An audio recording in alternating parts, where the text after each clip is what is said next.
ओम। तब बेन दुराचार करने लगा और उसका दुराचार ब्राह्मणों ने सोचा चलो हम लोग इसको समझाते हैं। जब राजा के पास गए, बोले देखिए राजन जी, आप राज्य का पालन करो, धर्म का आचरण करो, आपकी प्रतिष्ठा घट रही है। बोले किसने कहा हमारी प्रतिष्ठा घट रही है?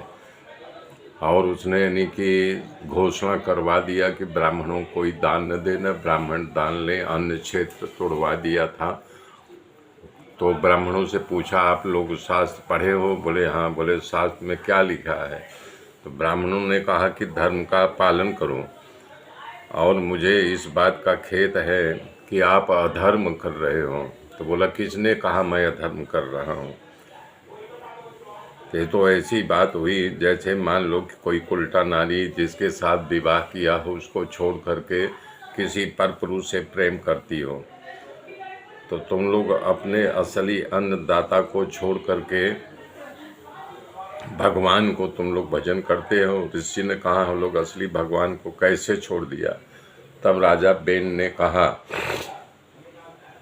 कि कहाँ लिखा है बताओ, शास्त्रों में ऐसा कहाँ लिखा है कि विष्णु ब्रह्मा महादेव इंद्र वायु यम कुबेर चंद्रमा पृथ्वी अग्नि तथा वरुण, इसके बहुत से वरदान देने वाले देवता राजा के शरीर में वास करते हैं कि हे राजा सर्वदेव में राजा सर्वदेव हो मैं होते हैं।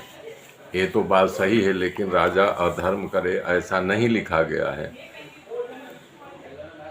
तो तुम लोग अब मेरी आरती उतारो, मेरी पूजा करो, मुझसे बड़ा कोई देव नहीं है। मैत्री जी कह रहे हैं बेन की बुद्धि विपरीत थी, तब अत्यंत पापी और कुमार्गी हो गया।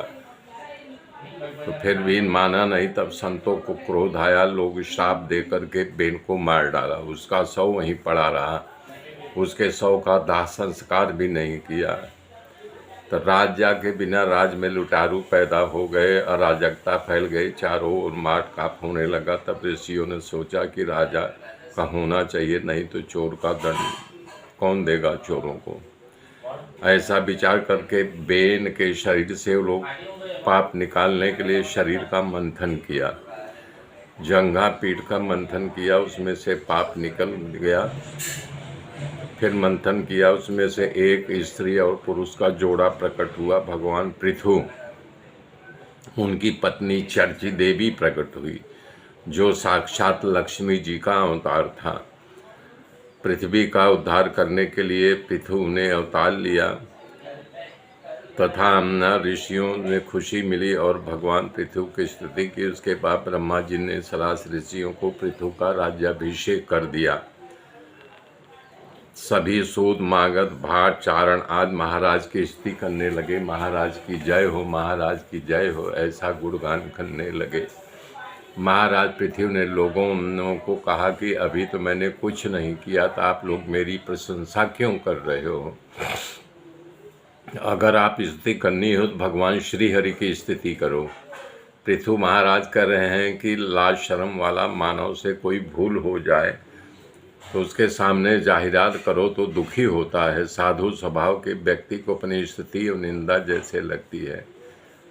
पृथु महाराज ने ऐसा उनको समझाया। मेरे मित्रों, मेरे साथ जुड़े रहिए, आगे की गाथा फिर कल जोड़ूंगा। तब तक के लिए जय श्री राम।